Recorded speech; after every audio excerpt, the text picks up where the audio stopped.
Broadcasting from Water Street in downtown Torrington, this is WAPJ, Torrington Community Radio.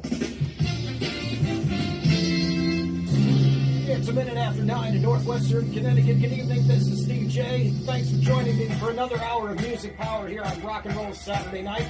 Of course, we're live and local at 89.9 and 105.1 FM. We're streaming at WAPJ.org. 63 degrees in downtown Torrington. Hey, pick up the phone. It's long distance. It's London calling. The Clash from 79.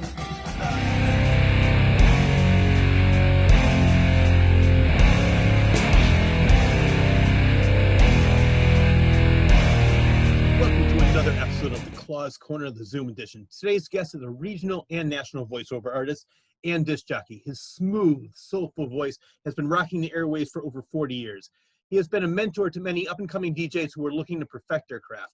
The many radio stations that were lucky enough to have him as a jock include WERB in Berlin, WNTY in Sullyton, WBIS in Bristol, WMMW in Meriden, WWCO, your hometown favorite, in Waterbury, WNNR in Hamden, WXCT also in Hamden, WDRC in Hartford, and WBCR in Great Barrington, Mass. You can currently hear him every Saturday night in 89.9 WAPJ in Torrington, Connecticut. Please welcome the man that has turned being a DJ into an art form, Mr. Steve J. Oh, hey, Rich. Thank you. Thank you. I'm so glad to have you on the show. Oh, I'm really happy to be here. I mean, I've seen a lot of your interviews, and I'm thinking he gets all these people, and he wants me. I do. You have done probably the unthinkable. You've been in radio and you've stayed relevant for over 40 years. Not a lot of people can say that, and that is very, very impressive. Yes, it was not easy. I mean, some of it was part-time, but I always managed to be there somewhere. I mean, when we were working together in Waterbury, I was making a living from it, and so were you. And well, as things progressed, automation, consolidation, many of us could not make a living at it anymore. We still did weekends on occasion, but we all had to get quote unquote regular jobs. Yes. When I worked with you, as you mentioned, WWCO, your hometown favorite. I love saying that. That was a 1240. I had such a great time there. The best part was that I was able to follow you. You worked from 10 a.m. to 3 p.m. I worked from 3 to 7. And I came in early. I learned so much just from watching you, probably like 10, 15 minutes every Saturday morning. It was great. Oh, thank you. Glad that could rub off on somebody.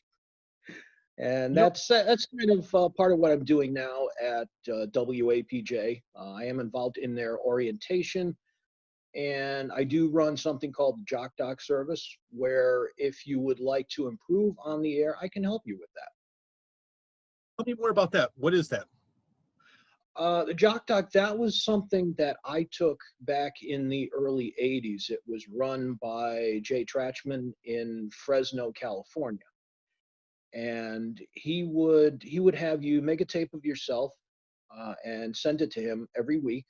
And then he had a setup over there, and he would play it back to you on the phone. You'd both listen to it, and he'd say to you, well, what did you think of that break? How did you like it?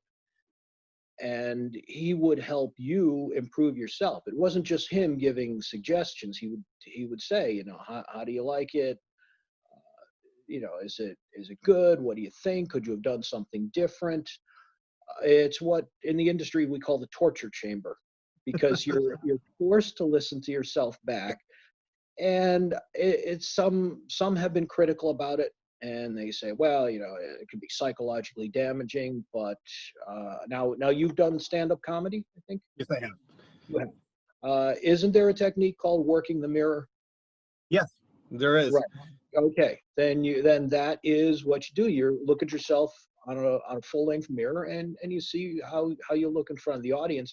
And this is kind of the same thing. What you do is you listen to yourself back, and we also do what's called telescoping, where we cut out the music, and you just hear yourself going into a break, coming out of a break. So if you're doing anything wrong, it becomes apparent very quickly. And that's what helps you improve. And they said, well, I got to eliminate that. I like that in a way because I don't mind constructive criticism. I don't like when somebody is there just to beat you up just because they can. I like when somebody says, well, Steve, what'd you think about this? What can you do better here? Because that is going to make you a better DJ. What I used to do is I used to record myself at the station and I would wait 3-4 days because if I listen to it on the way home, I know every nuance, every mistake, every tick that I made, and it would drive me crazy. But if I waited 3-4 days, it was sounded fresh to me and I would forget, and it didn't sound as bad as I thought maybe it originally did. Actually, that is what we recommend, is that you give it a couple of days and then you listen to yourself back. And then you have a better idea of what you did. Well, you mentioned the 80s. You've been in radio since 1978. Is that correct? Yes, that's correct. Yeah, we had to be licensed back then. So as long as you were 12 years or older, you would fill out a form, send it into the FCC, and wait 8, 10, 12 weeks, and they would send it back stamped and approved. And every station that you were at, you had to post a copy on a bulletin board outside the studio. So everyone who was on the air had to have one of these. And that, of course, was deregulated sometime in the 90s. I don't know if you ever got one. I did get a license. I got my license back in 1991. So maybe it was Okay. right after that, but I did have to get my license. I had to pay a certain amount of money. They sent it to me in the mail, and that was it. I didn't have to take a test. No, I didn't either. This you just filled it out and sent it in. And I was going to go for my third class license, but at the time they deregulated that, and and a lot of people said, well, you don't really need that, unless you're going to progress to first class license, which our general manager John Ramsey has. You don't need to. This will be just fine. And when did your interest in radio begin? I always liked it as a class trip. I was in 5th grade. We went to ABC in New York, and we saw how soap opera was filmed, and they showed us all these things, and we happened to pass by WABC, the studios, and they quickly said, oh, this is the radio station, and just a few things. And I actually saw at the time Dan Ingram on the air.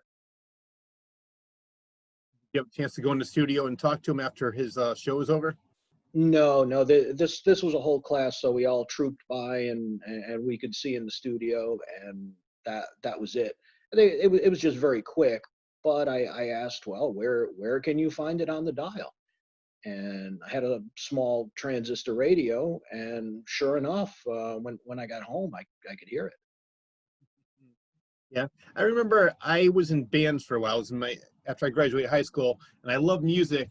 And I realized for me, I got into radio later. I was in my 20s, and I said, you know what, I would love to. I'm not going to make money being in bands. I just had a great time doing it as a hobby. I said, why don't I go into a station and talk about music? And I loved. I did it from 92 to 97. Now I'm back with you at WAPJ, and I'm having the time of my life. But that's how I got into radio a little bit later. But for you, what I love about you is that you turned, like I said in the intro, DJing into an art form. You take it so seriously, but you have so much fun with it. And it's not just you turning on the mic and talking about music. You have a way of doing it. You know the history behind radio, and you use all these to your advantage.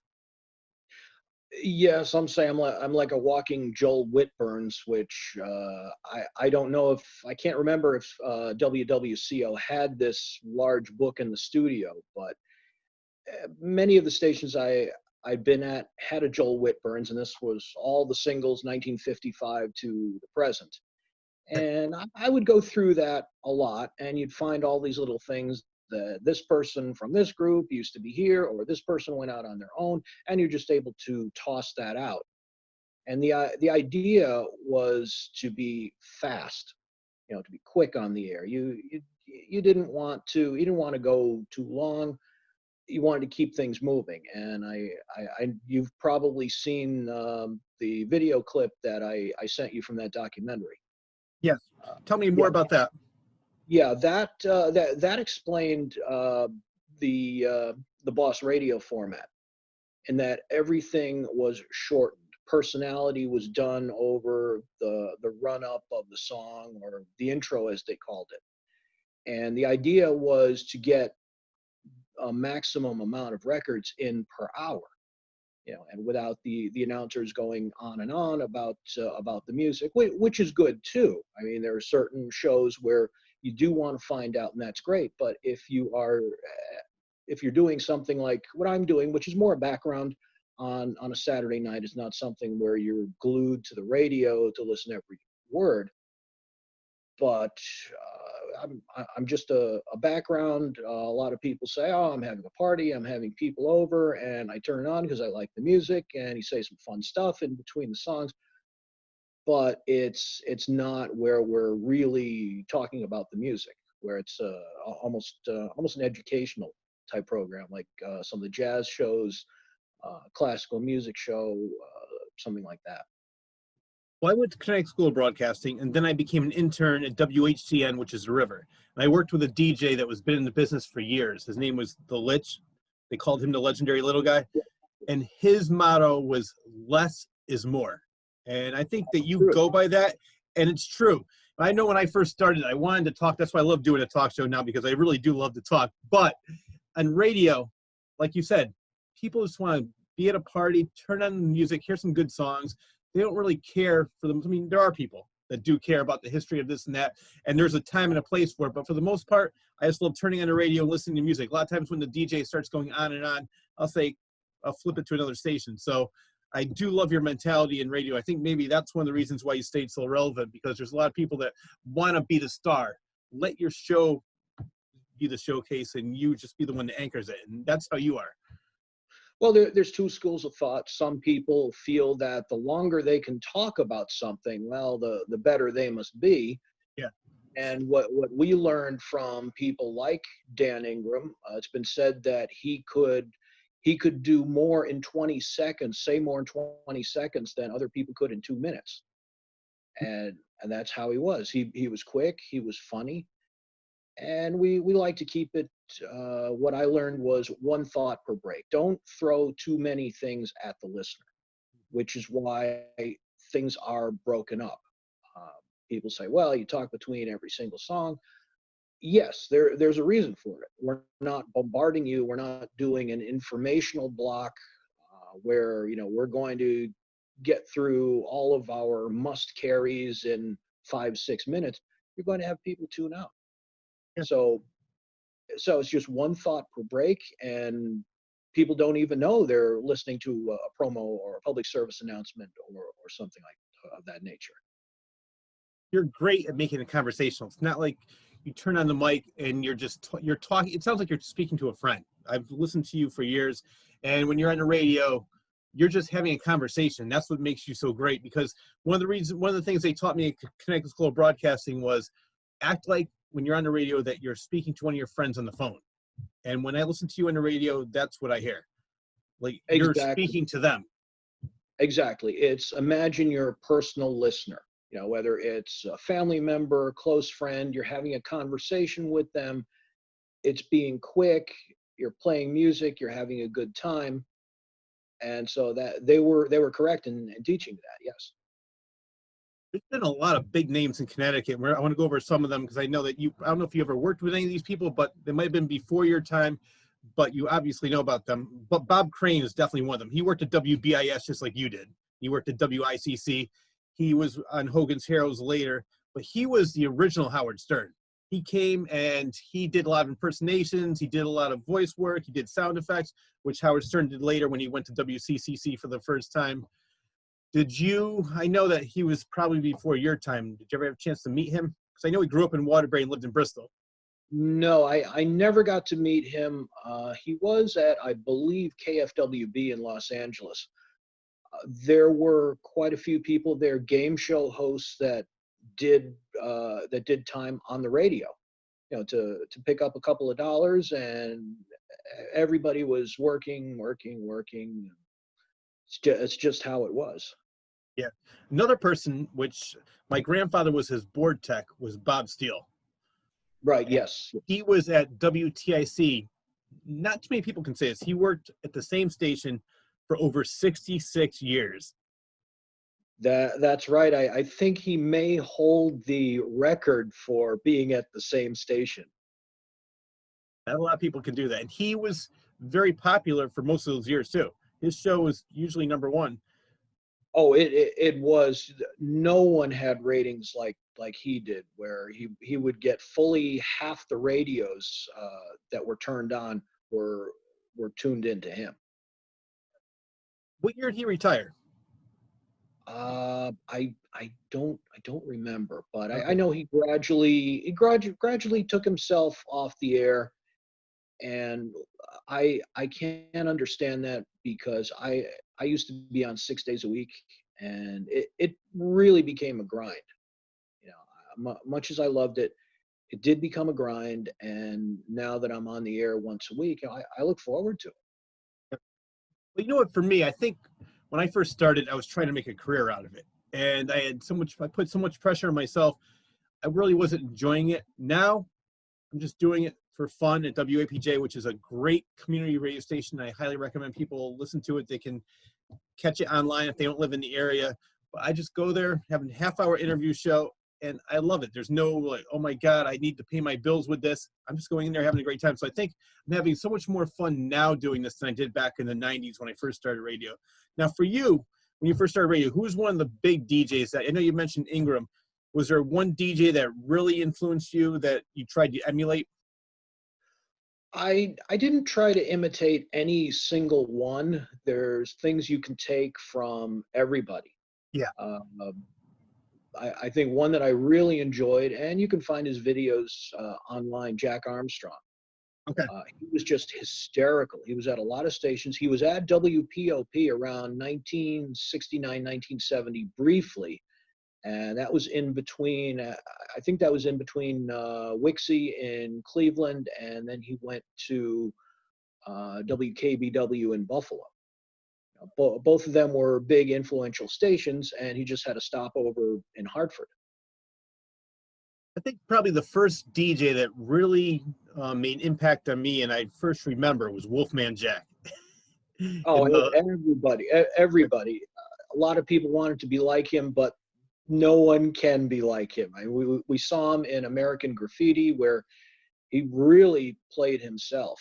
yeah, And there was always the mystery about him. He was on the Mexican border blaster stations, as they called them. These were stations that were a couple 100,000 watts. They only came on at night. They had to have their own generator because they had the transmitters were so powerful. And stories were if you had a fluorescent tube and you were inside the transmitter room, it would glow. Automobile headlights would actually glow because of all the radio energy. And yeah. today, you'd say, gee, it's like I'm inside a crock pot. I'm cooking myself. That's funny. Now, did you go to Connecticut School of Broadcasting or go to college for communications? I did neither of those Oh. things. No, I started when I was 15 years old. Wow. And the station was looking for young people, and they taught me everything. I started reading afternoon news and after school. And at that point, they said, well, we can teach you how to play records. And I gradually got into being a disc jockey. And the main thing is you must be able to read. That's the most important thing. A lot of people say to me, oh, I'm going to mix music and I'm going to do this. And I said, well, you have to be able to read. Oh, I don't need to read anything. Yeah, you do. Because we're all about reading. We have public service announcements. We have things that we must read. And it's also good to know how to write. Exactly. I think a lot of people turn on the radio and they hear this DJ and it sounds like they just turned on the mic and started talking. And there's a lot more preparation that goes behind that. They're probably 2 or 3 days prep, just getting ready for one show of all the things they want to talk about, but they make it sound good because they're so great at it. And yeah, I've worked with a lot of people that thought like, oh, I'm just going to turn on the mic and talk about this and that. And then they get on the mic and have dead air. Yeah, they don't know what to do because you're not prepared. And that's a big thing with me. I mean, music is chosen and all the elements that go along with it. Last minute stuff, obviously, a weather forecast, current public service announcements that have to be tossed in. any promotions of other announcers. You know, I love having fun with promoting some of the other announcers. You know, we call Chris Walters our resident utility jock, and see, I made you laugh. Yeah, Steve said jock.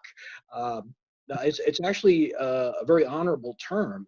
It means you can fill in for almost anybody, and he does fill in for a lot of people. Oh yeah. And you know, people chuckle when I say I'm the jock doc. You know, there's another chuckle, and no, that's another term that that is honorable, that I can help you. And I worked with a number of people at the station right now, helping out Conrad. He's got some interesting two interesting shows Saturday afternoon. He's got his Uncle Con's Diner, which is a great idea. You know, you order up your music, and then after that, he's on with his daughter with "Don't Touch My Stuff," and it's interesting to see two different generations talking about things. Yeah, no, I've listened to both shows. I love them. When you became, I know you said you started in radio at 15 years old. Did you become a music jock at first, or did you do more news or sports? I started with afternoon news because I could read. Because the first thing they did when I got there, they said, "Here, read this," and I read it. Okay, read this, read this, read this, read this, and they were all right. The kid can read. So, and they said you'll do a couple of newscasts, and you practiced because you didn't want to run into that Russian tennis player with the unpronounceable name or something. Yeah, you know, I used to have that at WWCO when a couple times I filled in for our program director Chris Beardsley, who did the morning show, and doing the school closings. Some of these I could not get, like what's, and I would just start like, so he recommended, he goes, "Rich, why don't you record it first and you keep on playing it every break?" And I said, "That's great." But yeah, I did encounter that a couple of times. I said, "What word is this?" And on the air doing it live, kind of make a joke out of it. But I got to tell you a funny story about that, because the DJ I mentioned that I interned with, Lich, I mean, he started in radio doing overnight at WCCC doing jazz. This goes so far back that he did the overnight shift. The morning guy at the time was Howard Stern when he first started, and the 7 to midnight guy was Fred Norris. That's where those two first met. I worked with him in '91 as an intern, and the program director, his name was Barefoot Bob Bittens.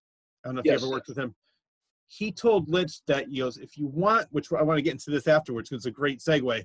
He said, if you want your show to be perfect, record it beforehand. He goes, people like when there's a mistake. It shows that you're human. They like when you do an cough or say I like to get my show as perfect as I can, but I see his point where, because he was so worried about anything screwing up, that he would write everything down, do this, make sure everything was perfect, and they used to get mad at him for being too perfect.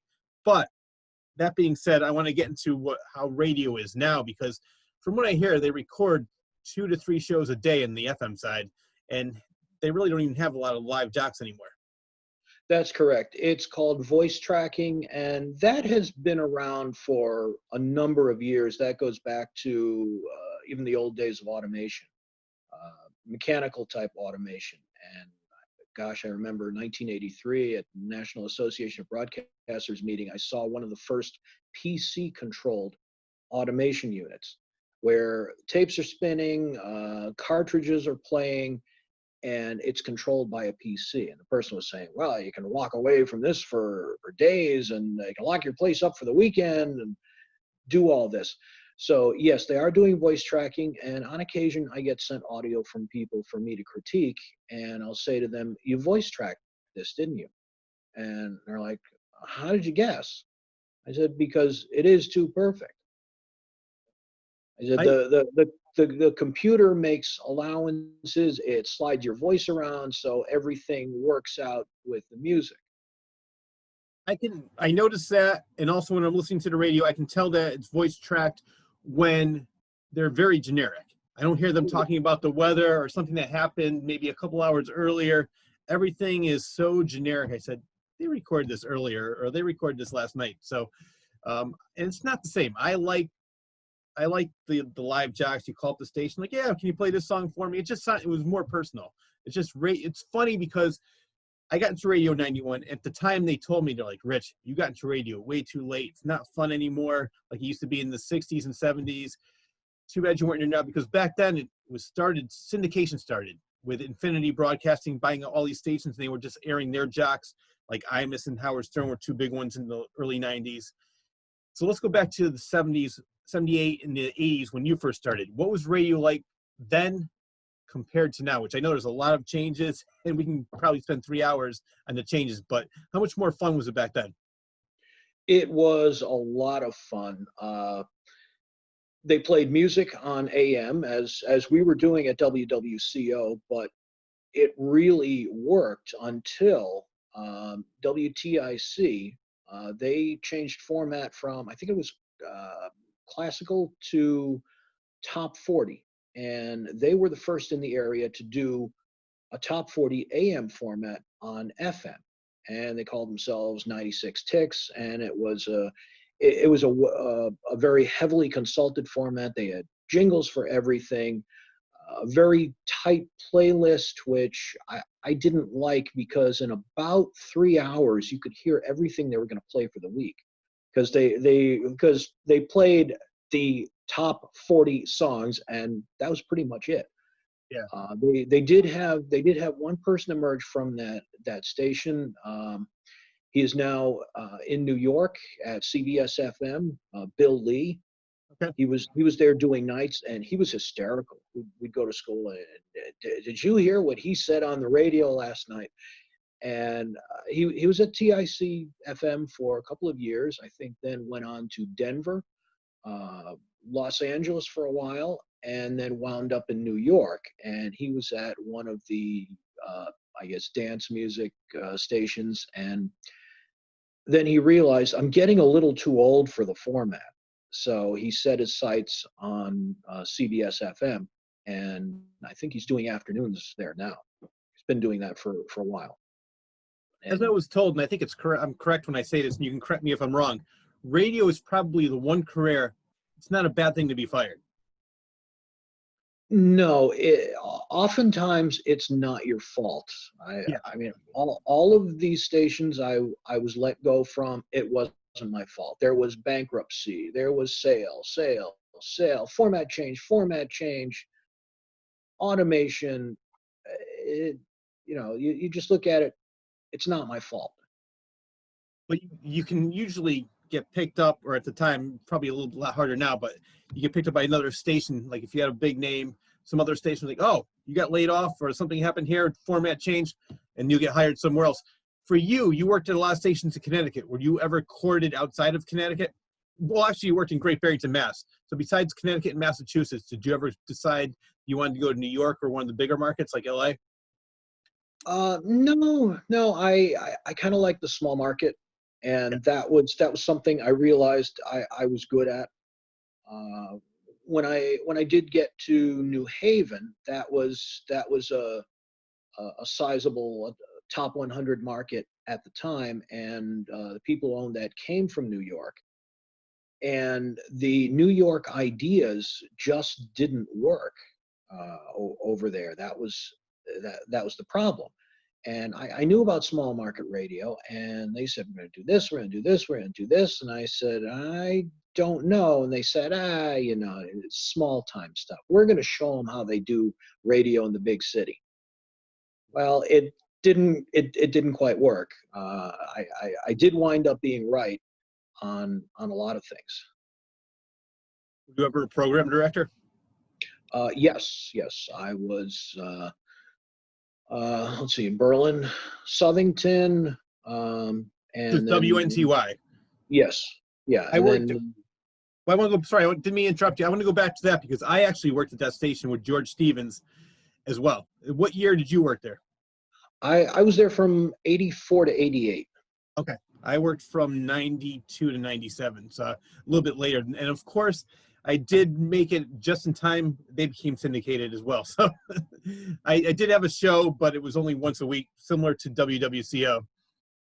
Yeah, they tried automation. 1988, they got I think it was called Transtar, Okay. automation. And the music and announcers came from, I don't know, New York or Los Angeles, and they would do IDs for your station.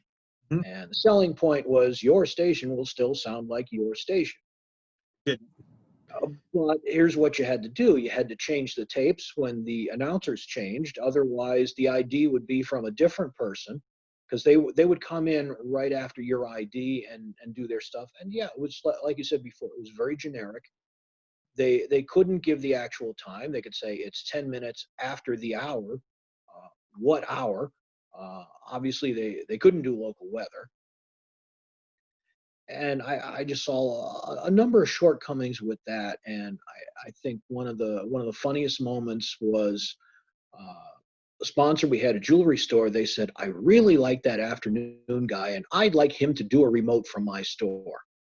And I just said, you talk to him. I'm not going to handle this one. You talk to the guy. And what they could do if you gave them enough notice is they could do some breaks so it sounded like they were doing a remote from from a local place, but you had to give them a couple of weeks to actually do that and send you the tapes. It would have been so much more fun if they just had local jocks can go down there and be like a local celebrity. So somebody going there, oh, I heard you on the radio, and you can go down there and meet them. I think it's like I said mentioned before, so much more personal than. I mean, maybe they're saving money, but in the long run, I think I mean, it's probably a lot more difficult now getting sales. But I think back then, you could have gotten the sales. You get some name, you get a little bit of a following. People will buy spots for their time slot.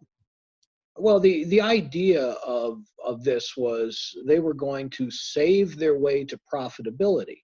And there's only so much you can cut with costs. Like, okay, you cut a lot of your labor, but you still have electricity, rent, whatever else that goes along with the building. And they also reminded us the network. They said your local commercials will have to be precisely 30 or 60, because they knew a lot of small stations were picking this up because you didn't pay for the equipment. It was on barter. So they would have their engineer come out. They'd set up the satellite dish, and these were the big ones in those days. They called them 3-meter dishes. They were 3 meters diameter, so they were big. And they would install all the equipment, and then you gave them 2 or 3 minutes per hour for their commercials, and that's how you paid for it. Mhm. But they reminded you that in local availabilities where you played your own commercials, yours had to be precisely 30 or 60 seconds, or it wasn't going to work out. And a lot of these small stations, they could neither write nor produce the commercials to be that tight. I don't know. We may have seen it in Waterbury where some of the commercials were 57 seconds or a minute 3 seconds, Yeah. and that's okay. Um, WAPJ, it's the same way. A lot of our spots, we're not tied to any network, so our spots can be whatever it takes. That's another great segue. Since you are a DJ, you are perfect to do it. Setting the next question up for me. I mentioned in the intro that you do regional and national voiceovers. When I was in radio, when I was interning at WHCN, I had the assistant program director mention to me, he said, making the money is not being a DJ. It's all in voice work. He said he made one commercial, and that one commercial made more money than the whole week of DJing at the station. Did you find similar situation for yourself when you did voiceovers? Yes, I did make some money doing it. I like to say that, gee, I can make $75 in 10 seconds. Uh, I was paid outright for some of the things because I'm not union, so I'm not SAG-AFTRA, and it was whatever we negotiated. Uh, but yeah, it was a lot of fun. I did some work for a marketing firm, and that's where I did regional and national commercials. I think I wrote to you. I did stuff for M&M Mars, Hormel Foods, Timex, Bausch and Lomb, Uh, uh, many places like that. And sometimes my dad would say to me, "Oh, I heard you on Bob Steele's program. You were advertising this, and then I heard you on another station. You were advertising that." Yeah, yeah, it was fun. I did lots of things for all kinds of businesses that you never heard of. Convenience stores that unless you travel, I think I mentioned. Speedway gas and convenience if you travel down south.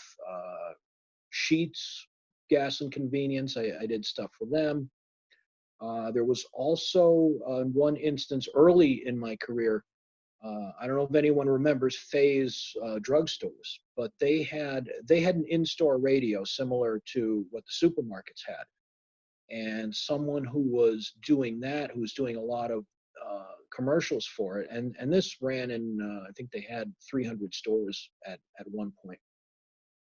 And this was a tape-based system that I would do some of the spots, and then a week or two later, if I was in the store, I'd hear myself on the in-store radio. Like, wow. It's a nice feeling hearing yourself on the radio. I loved it.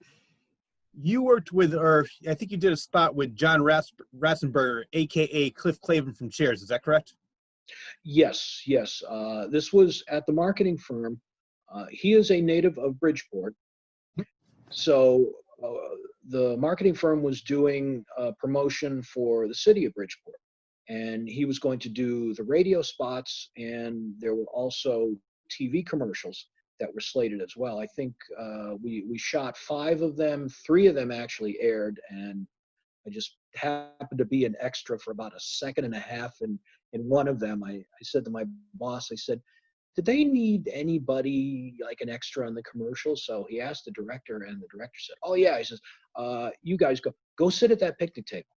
And then they panned the camera, and well, there I was for a second and a half talking to people at a picnic table. Ready for my close-up.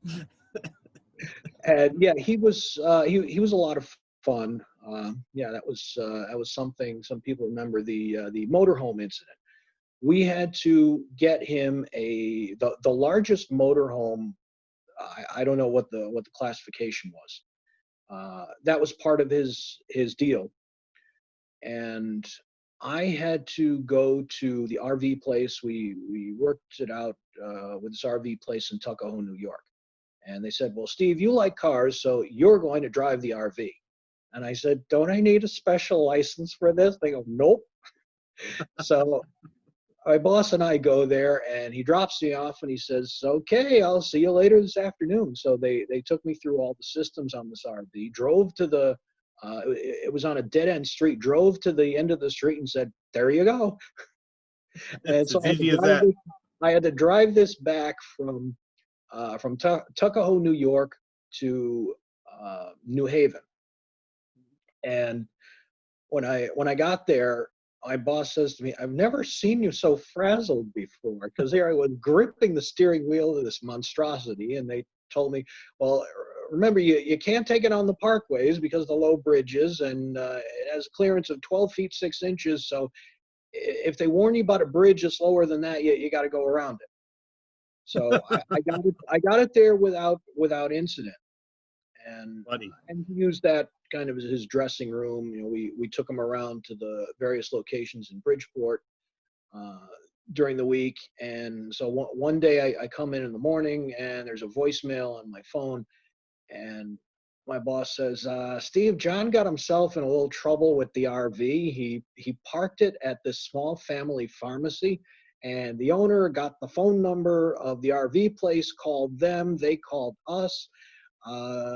They said they're going to tow it if we don't move it." So I had to go down to, I think it was Greenwich or somewhere, and I had to get the RV out of that parking lot. And he was actually pretty grateful that I got him out of trouble. He was a lot of fun to work with. I learned, don't treat him like a celebrity. You don't have to say Mr. And he hated when people wanted his autograph. Then he'd disappear in his RV. If people saw him and said, "Oh, can I have your autograph?" He was gone. You know, he's not coming in. That's it. What year was this? This must have been 98, 99. Okay. So it's post shares. Yeah. Okay. Now these companies, because you did a lot of regional and national voiceovers, did you approach them or did they find you? They found me. The marketing firm, they worked with a lot of these companies. Their specialty was they would put on national contests. They would secure the prizes from, as I mentioned, Hormel, M&M Mars, and all of them. And they would solicit the biggest stations in the biggest markets to do the promotion. And we were a one-stop. We weren't the only. It wasn't the only company that was doing this, but it was a one-stop where we would also do the commercials, and we would overnight those to you. Other places that did promotions, you had to wait a week. They had to go in the studio and record it, and they had to get studio time. They had to get the talent, and I was part of the talent. Either end of the console, I could either do the spots or I could produce them. That's the most important thing. That they knew you were talented, but you could also handle it too. You knew what you were doing behind the board, so you were very reliable. So that's like one of the most important things. Yeah, that was it was a lot of fun. It was stressful at times, and also right around that time, digital delivery came about. So we no longer had to overnight tapes. We could now send them digitally, and the stations could get them right away. Now let's go back a couple of years. When you first started radio, what was the radio name that you created? I was Steve J from the get go, because nobody could pronounce my last name. So they said, yes, Steve J. So I thought, okay, I'll just go with that. Steve J. Steve Areno. Yeah. How was your style? Oh, sorry, what was that? The Steve Areno that came from the comedian Steve Allen, his show, the Hi Ho Steve Areno kind of thing. So if I don't know if anyone remembers that, it's you can probably pull this up on YouTube. You find everything on YouTube. I love YouTube. Now, how has your style changed over the years? Well, Rock and Roll Saturday Night, that's been a work in progress for a number of years. I've done Saturday nights elsewhere, and because they gave me the license to do what I thought would be nice to do, I said, what's lacking in radio? And Saturday nights, there's a lot of syndicated, automated stuff, and I found myself on YouTube listening more and more to old radio audio from the 60s. And I said, I really like that. These people were a lot of fun. And I thought, what if I brought that back? The fast delivery, the jingles, everything, the music, that's important too. But we try to get away from what they call the corporate classic rock. You don't need a very large playlist these days. 600, 800 songs, that's all you need. And that's why people say, oh, I hear the same thing at the same time. Yeah, that probably has something to do with their playout system. So I just started looking up old charts and finding songs that I remember I had heard when they came out, but for some reason with auditorium testing, where they get a group of people together in an auditorium, they play them hooks of songs and then get their responses, I thought, what if I brought that back and put it into a fast-paced format? So I get in all the must carries that the station requires me to do, but the music is there as well, and you just keep the tempo going. You just keep it up. Keep the party going. I love that. Now, we mentioned before you are like a walking encyclopedia of radio. What is the difference between AM and FM? Two different types of transmission systems. I know John Ramsey, our engineer, could probably explain it better. Uh, Basically, AM radio, it's susceptible to electrical interference. As you know, you just turn on an AM radio during a thunderstorm, and you'll hear the crackle of lightning on that. That's the downside. The upside is it follows the curvature of the Earth, and also at night as the atmosphere cools, radio signals bounce off the atmosphere. So the thing about disc jockeys was not the morning show, it was the nighttime show, because now these people were heard in half the United States at night because of the skywave action.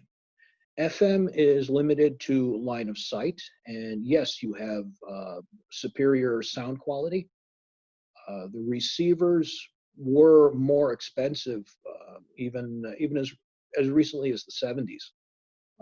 FM receivers were more expensive, and certainly there was not much on FM in the 30s, 40s, 50s.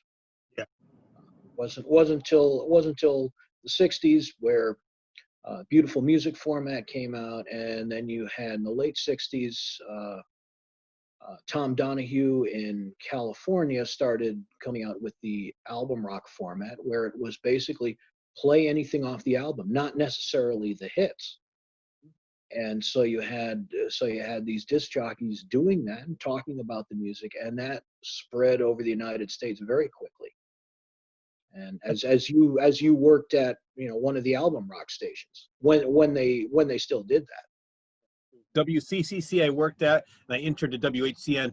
I got to tell you a funny story about CCC. When I got hired, I gave them one of my audition tape or one of my shows from WWCO, and the first thing the program director said, "Oh, you have a personality?" Like he said, "Nope. All I want is you to say your name, the time, the temperature, and the song." I said, "Okay." So I did the overnights for I don't know how long, maybe 6-7 months, but it was funny how they did not want a personality at that time for some reason, but I thought that there was a lot more freedom in AM. Did you find the same thing? Not necessarily. They were beginning to move away from music because FM was hammering them with stereo and better sound quality. And as I mentioned, TIC FM was now doing an AM format on FM, so it was why listen when to AM when you can have stereo and superior sound quality. And you're right about what the consultants at your time, they wanted interchangeable personalities. They didn't want someone who was actually different. And I was told when I started in radio, if all you can do is time, temperature, and your name, you shouldn't be in this business. They said you need to do something more than that. Yeah. And which is why you had such colorful disc jockeys in the 60s and 70s. I went to Connecticut School of Broadcasting. To me, that was the biggest waste because what I did was I used to go to all the WHCM luau's, live lunch luau's. I became friends with them, and they said, you'd be great at the station. I think you have the great personality for this station. So I became an intern right away, and I got made all my connections and did all my networking through that station. But the one thing I did learn at CSB was they said the more no's get you closer to a yes. They said don't get discouraged if one program director hates you, the next one will love you. It could be 5, 6, 7. Just keep doing it over and over again. Finally, somebody's going to say yes, and that's what happened with me. I don't know how many times I got turned down from a program director, but hey, finally, Chris Beardsley said, "Rich, I want to hire you." And then from there, I got 3 other jobs within 3 months. Wow, that's Yeah. it's pretty good. Yeah, Wally Mann was the former program director at WWCO, and he hired me there for weekends. And the way it worked out, he knew I was active. Bristol station had got sold. And he knew I was active, and when we finally met, he said, I wanted to ask you to come on board for weekends, but I was afraid you might laugh coming here. And I said, well, I wanted to ask you if you had something on the weekend, but WWCO being such a heritage station, I was afraid you were going to laugh at me. So we were kind of circling each other until I finally picked up the phone, and I called her. I said, "Geez, I'm so glad you called me. Come on in. We'll talk."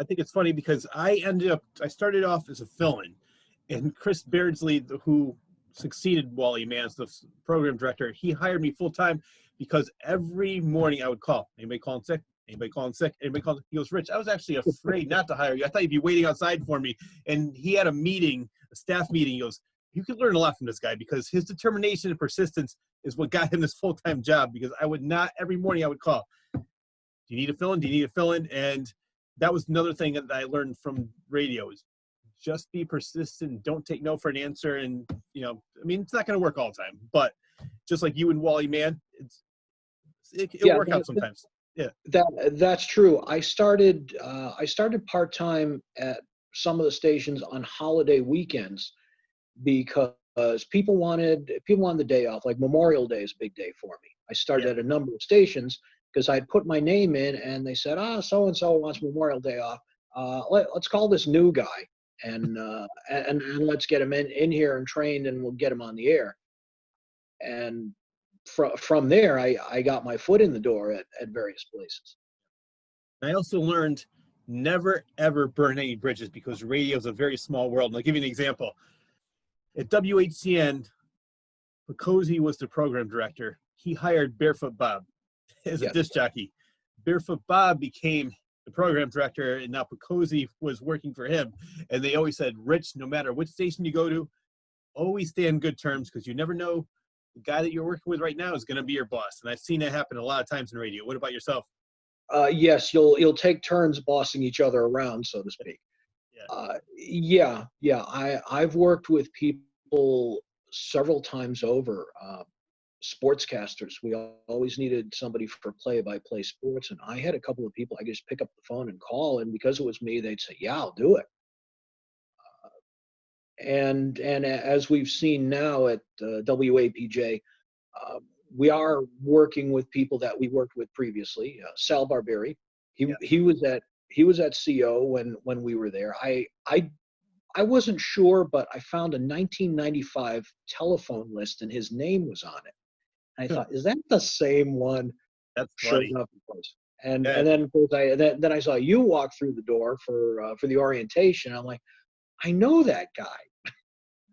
You know what's funny? The same thing happened to me. It was after you did the orientation. You did a great showing us the board and how to run this and run that. And I said, did you work at WWCO? And then it clicked. I said, wait, I used to follow you on Saturday nights or Saturday mornings. I didn't realize who you were first. But yeah, radio is a very small world, and you see a lot of the same people at different stations.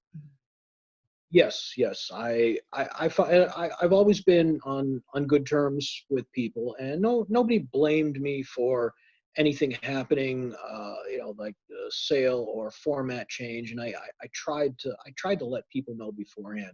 I'd say, Rich, look, you're going to see some things here, and I can't hide it from you. The place is up for sale. Start looking now. Yeah, I can't stop it. It's here today, gone tomorrow.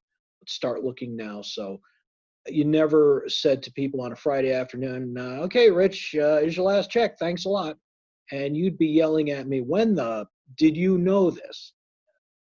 I have to say, radio is a cutthroat world, and you are probably the nicest guy in radio. And it's worked in your favor because you're always willing to help the up-and-coming jocks, like I mentioned, and you're a great mentor. There's no competition with you. And you're always just like, you work along and work well with everybody. And that's what I love about you because, great guy, very talented. And it's not like I'm going to go for your job, because I've seen this in the radio so many times on the FM and the AM side where I was doing, the owner of the station, WWCO, asked me to do commercial for Hoyts because I knew a lot about movies, and he would ask me all about these movies. How do you know about all these movies? So why don't you do the commercial? Other DJs were like, I want to do this, and they were going behind my back trying to get me to. It was just even in the smaller format, smaller markets, it was cutthroat. And I have to say, you and Sal And I'm so glad you're the two that I'm working with again, because two of the nicest guys in radio, and you don't really see that a lot. Well, thank you. I appreciate that. A couple of other people that I worked with previously, the Mississippi Mudcat, he does Mudcat Blues. We worked at another station together. Peter Levine, aka Pedro from Jazz Straight Up. Also, we worked at another station together. When a couple of years ago, when Mike Hayes was doing Saturday afternoons, we had worked together in Bristol in the 80s.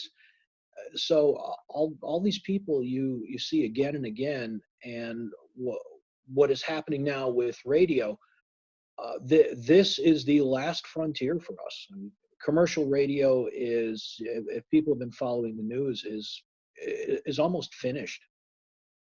All of the automation and consolidation, you're going to see more talented people showing up at small community stations like this and willing to do it for nothing. Yeah, definitely. So that was my question. I was going to ask you, what do you see as the future of terrestrial radio? And it does not look good. It does not look good at all. This pandemic that we're in, when they started ordering businesses to close, I thought to myself, okay, radio and TV, because we've seen a lot of layoffs in television as well. I said, all of this operates on advertising. So if stores aren't open, they are going to exercise their cancellation clause in their contracts. Therefore, stations and broadcasting companies are not going to get any money. And it just looked like a big vortex that everything was just getting sucked into. And that's what I discovered. I started getting messages from people around the country who I was acquainted with saying, I just lost my job. I just got laid off.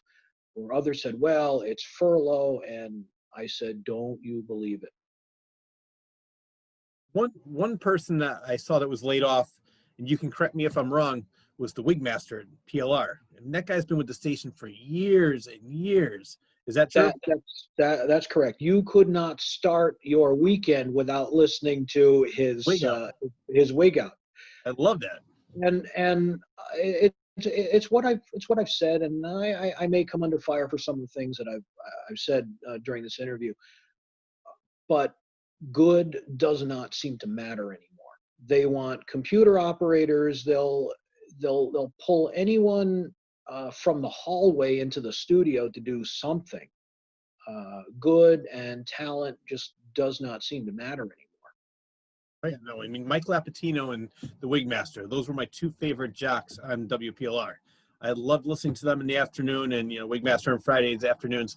And when I heard that, I said, oh my God, I thought he was an institution there. I thought he would never go away. No one is bulletproof. And yeah. I tell people, you'd better be ready. You may wind up doing a quote unquote regular job. And if you can still do radio somewhere on the weekend, and small community stations like ours, they are coming up. The FCC allowed these stations. Well, we're a Class A FM, so we're a full power, but there are a lot of LPs, low power broadcasters in towns. And if you still want to do radio, you can easily get into one of those. And of course, now with being able to stream on the internet, the playing field is level. You don't have to go to a Class C 100,000 watt FM, which they're not even around this part of the country, because if that was in Hartford, you'd be getting into upstate New York, and there's no reason that you need that much coverage. But in other parts of the country, you do need that kind of coverage. Well, look what CCC did. They were bought out by a Christian station, so they went underground, and they're running out of Connecticut School of Broadcasting. Wow, I did not know that. Wow. Yeah, it's the Stephen Wayne and the Mike Caroli, who is another. He's basically the Wigmaster of WCCC. He's been with the station for years and years. When the station got bought out, Mike Caroli and Stephen Wayne went to Connecticut School of Broadcasting, and they run their station there. I went down there a couple times because when I was doing comedy, I wanted them to promote my stuff. But yeah, so as you said, there's other ways of getting yourself on the air, but you're probably not going to make as much money as you were before. No, that's true. You can easily get an internet-only station up and running.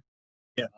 Many of them, unfortunately, are automated and voice tracked, and I've seen videos on how to voice track where the people who do it are extremely arrogant about it. They're saying, "Well, nobody knows I recorded this a week ago, and I'm out at the bar drinking with my buddies." Gee, they're out looking to fool the listener, and at WAPJ we don't do that. We're many hours day and night. We're live.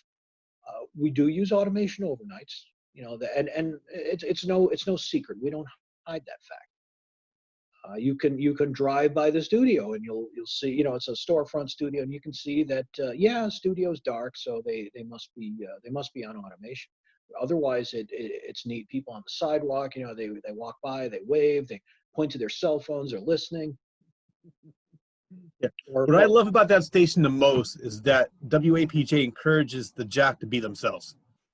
Yes. They want a personality. Exactly. That's what they want. And as I tell people, because they say, "Well, I want to play this music, that music," I said, "Okay, but keep this in mind. Just about everything that you're going to play can be found on the internet. And what's stopping someone from lining it up on a music player and bypassing you? So you have to do something different." And so that's why the presentation of Rock and Roll Saturday Night, as someone said to me, it sounds like when AM stations used to play music. I love that. Because, well, there's four things. There's four things that I do. I call it the cornerstones of the show.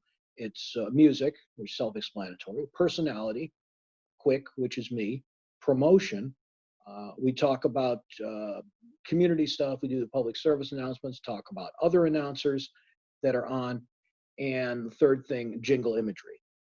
And we found some of the old jingles from many years back, and popped those in there, and people have never heard anything like it. Yeah, I love it. Tell me about Leap of the Week. Leap of the Week. That was once upon a time there was a weekly publication called Radio and Records, and I moved from Southington to the New Haven market, and they would highlight people who came from a one-station town and were suddenly in the majors, and that was in New Haven at the time was a top 100 market. So I suddenly appeared there doing nights. As one of the people in Leap of the Week, Steve J snags nights at WNNR. You've been everywhere. You've done everything in Connecticut radio. Almost. I've done guest stuff at other stations, WLNG in Long Island, WSFL, Newbern, North Carolina, and I actually did some work for British Broadcasting. Do you ever consider doing a talk show? No, I like the music. I love doing that. I love the fast pace. Talk show, just not me. It's you, but it's just not me. Everybody has their niche, Yeah. and you found it on Saturday nights at WAPJ, and I love it. Besides radio, you and I also share a love of horror movies. Yes, we do. We discovered that working together at CO, and you would go to all of those conventions and would meet these people. I'm like, wow, really? I remember when and I supplied you with a lot of information on Phantasm. When that came out, and I saw the trailer in the theater, and I thought, this is scary. This is something I'd never seen it before, and it's got a really cool car in it. Let's talk about that. Well, first of all, let me explain. I do another show with my friend John Bristol. It's entitled Real Talk, REEL, where we discuss movies and the impact that they had on us growing up. And one of the movies we discussed was the Phantasm franchise. and we interviewed Reggie Bannister, who played Reggie, the badass ice cream man in the movie. But Right, I saw Reggie and GiGi, yeah. yeah, Reggie and GiGi, his wife. But as I was getting ready for that program, you were giving me fact after fact after fact about the infamous Barracuda. I didn't have a chance to get into that, but now it's all you, because I find that interesting, and you had so many great facts. So tell me more about the movie 1979 Phantasm, and it has a what year was the Barracuda?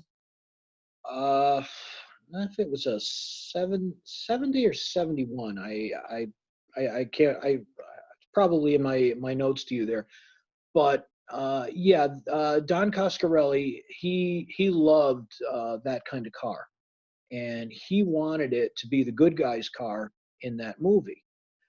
And Cudas were at the time just used cars. I mean, I saw them in my high school, and they were kind of rusty, and they were and people had tinkered with them and everything. And they had found a vehicle in California where cars don't rust, and so they had it painted up, worked on mechanically, but it had been tinkered with. And I know they said it had constant electrical problems, even though it seems to run fine in the movie. They said the hood was up all the time. That was something. And as I said to you, it's a good thing they didn't show the engine of the car, because it was not what it said on the hood. Really? Yeah, people would have looked and said, "That's not a that's not a 440 six pack. That's only a 340." That's funny. So so it was interesting. Had a cool car. The pistol grip gear shift, that was correct. That was actually in the car.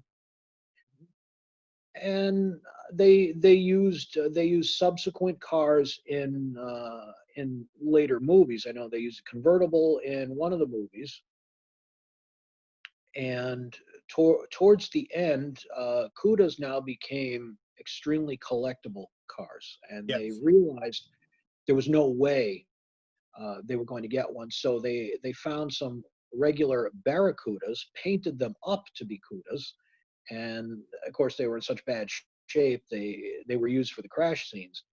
But they did keep one good car. And these days, I don't know if you're aware of it, there is a database that if you have a classic car, you can list it, and if a director needs that type of car in a movie, they can contact you. They will pay you for the use of the vehicle. They'll ship it, insure it. If you want to come along and be on the set and watch that your car is taken care of, and it can be just for still scenes or drive-by scenes, but it won't get wrecked. I did not know that. Yes, that's what I discovered from other car people. There was somebody locally here. They had a Mustang convertible, and it was used in Coca-Cola commercials. And they said, yeah, they shipped it, they insured it, and I could even come along if I want and make sure everything's all right.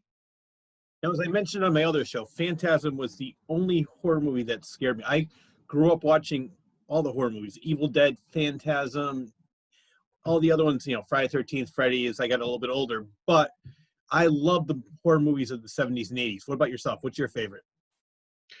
Well, Phantasm is my favorite. Also, of course, there were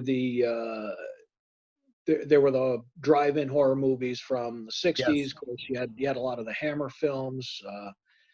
You had the Peter Cushing, Christopher Lee, Vincent Price, things like that. Some of the real classics. Speaking of that, I have an interview set up with Victoria Price, Vincent Price's daughter. Wow, I'm going to be interviewing. amazing. I'll be interviewing her hopefully in several weeks. I set it up, but I might have to change the date due to a conflict. But I'm definitely going to be interviewing her, so I cannot wait, because I'm a huge Hammer fan. I'm a huge Vincent Price, Peter Cushing, Christopher Lee, all of that. I grew up in the 70s watching Chiller Theater, and I'm trying to think of some of the other stations that would play all those shows on Saturday afternoons. I think in New York they had Zacharias. Yes. Shock Theater. I met him. Yeah. Oh, wow, I didn't know that. But This was yeah, I think he did it in Philadelphia, and then he was invited to New York. So he was the original host for that genre. And then of course you had Elvira. yep, She hosted those. Joe Bob Briggs. Yep. He was probably one of my favorites. He has a. Do you have Shutter TV? No, I don't. All right. Shutter TV is a horror movie channel, and they brought back Joe Bob Briggs, and he used to just, well, he still does it now. He reviewed drive-in horror movies because people who don't know, and I discussed this on my other show, in the 70s, drive-ins would show movies that really weren't made for prime time. They didn't think they were good enough for the indoor theater. And one of the movies that was in the 60s was Night of the Living Dead. They said, oh, this movie's never going to be anything. They put it in a drive-in and became a cult classic. And there's several other movies like that. But and it was go ahead. It was a young director named George Romero who did that, and I think he used his own car in that as well. Similar to Sam Raimi and all the Evil Dead movies. Yep. What do you think of the current horror scene? I haven't seen that much of it. They obviously they revived Evil Dead as a series on cable. Yeah, that was good. Ash versus the Evil Dead. I thought it was. You know what I like about it is because it's the Evil Dead movies, but now with a budget. Because back then, when Sam Raimi in the 80s, he was 19 years old, so was Bruce Campbell, and they were just, going from house to house collecting money. So don't make you an executive producer. Now they have the money, and they could do what they wanted to do. The show's funny.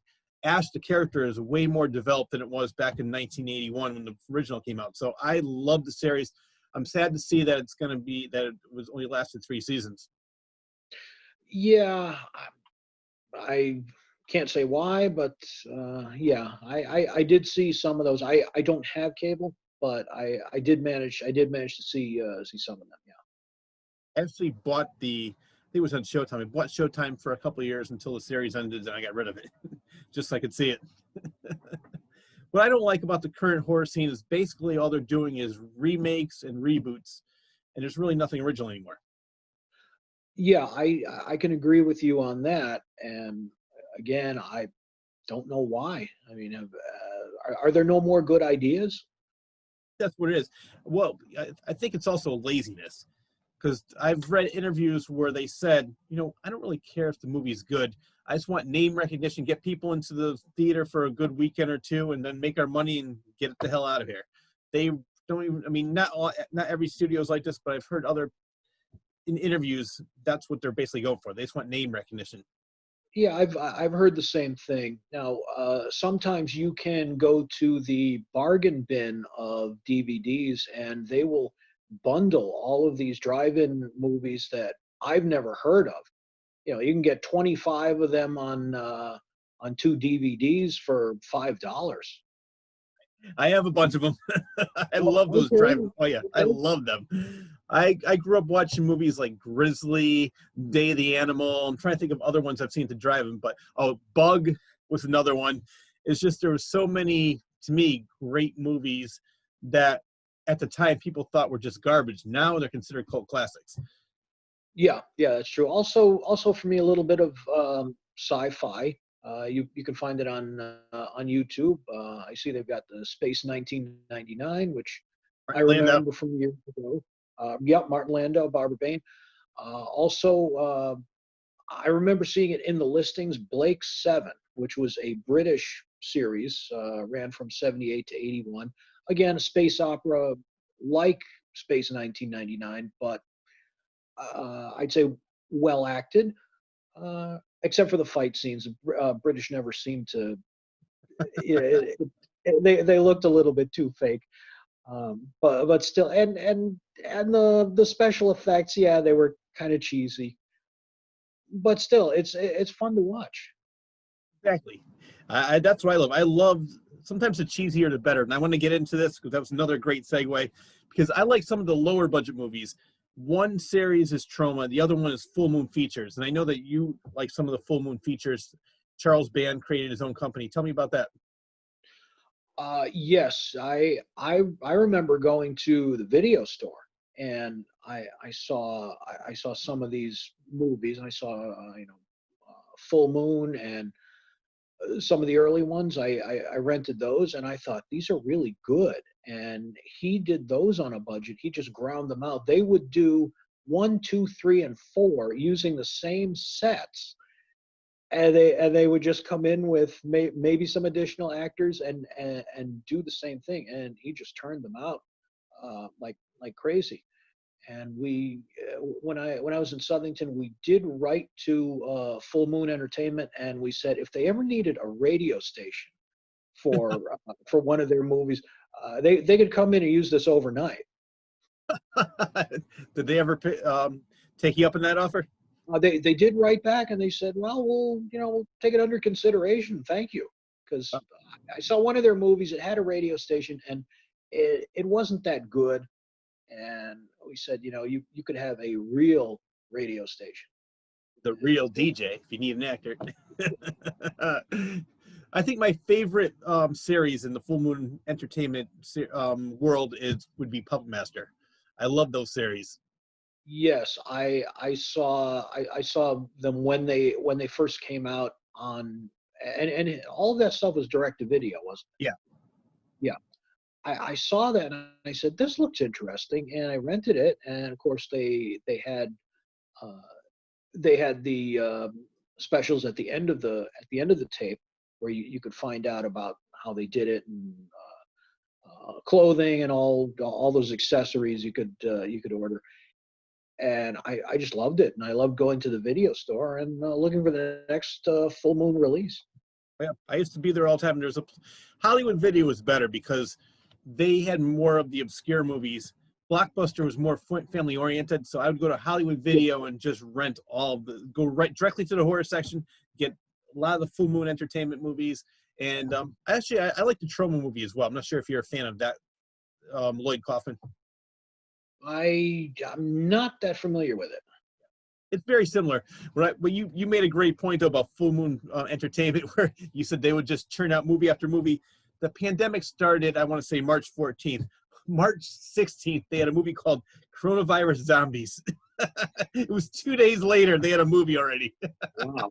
And I love it. It's just cheesy fun. I mean, you're not sitting there dissecting it for an Oscar. You just sit there and watch it, have some fun. And that reminds me, Angus Scrimm was in their movies as well. Which one? Trying to remember. I do remember seeing Subspecies. Oh yes, you're right. Subspecies. And Jeffrey Combs is another one. He's a great actor who was in Reanimator, but he was in Castle Freak. Yes. Yeah, they had some great actors and actresses, and they would just have recurring stuff. Yeah, that's just a lot of fun. Said, I just want to plug your show one more time. What's it called, and where can people hear it? It's called Rock and Roll Saturday Night, and it's on WAPJ Saturday nights, obviously, from 8 to 10 p.m. Station is locally 89.9 and also 105.1. That is our radio lower powered translator that knocks out any dead spots we have in the local area. In case you wondered, why do we have two frequencies? That's why. Also wapj.org. You can take a look at our website, which is very extensive. You can read about us. You can see pictures of past events that we've been at, history of the station, how we came about. We've been at a couple of places for our studios. Hopefully, this is the last stop. And we are on the TuneIn app as well. So you can so if you download the free version of that, you can easily pick us up anywhere. And do want to mention that we are now right across the street from Red Room Recording Studio. I know you had Lucinda and Mick, and they are wonderful. I love those two. I met them. It was WAPJ remote. We were doing Main Street Marketplace a couple of years ago, and next to us, Red Room had a booth, and introduced ourselves. And I said, "What do you do?" And Mick says, "Well, we have an analog recording studio." I said, "Analog in this day and age?" And he goes, "Yeah." I said to myself, now there's something I can understand. And so we got to talking, and they are extremely talented. They know what they're doing. Definitely. And they are the best. What happened with me was I host another show at WAPJ. It's called Nutmeg Chatter. And Joe Quirk, he originally ran the show. He gave it to me and another co-host. He runs the show, he has other interviews. But he says, Rich, there's this couple. You have to interview them. They're great. Lucinda and Mick Connolly. I said, all right. I brought them on, had a great interview, became friends with them. They have referred so many great guests for me. One is Joey Witt, another one's Doug Wahlberg, and most recently was Carmine Apiece. So they have so many. Yeah, I don't know if you saw the interview. It's on my YouTube channel. Yep.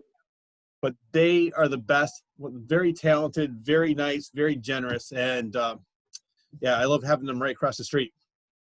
Yeah, it's unfortunate the pandemic hit right when they were, coming up and running. They had done so much work to that place, which was, I guess, a ballroom at one time.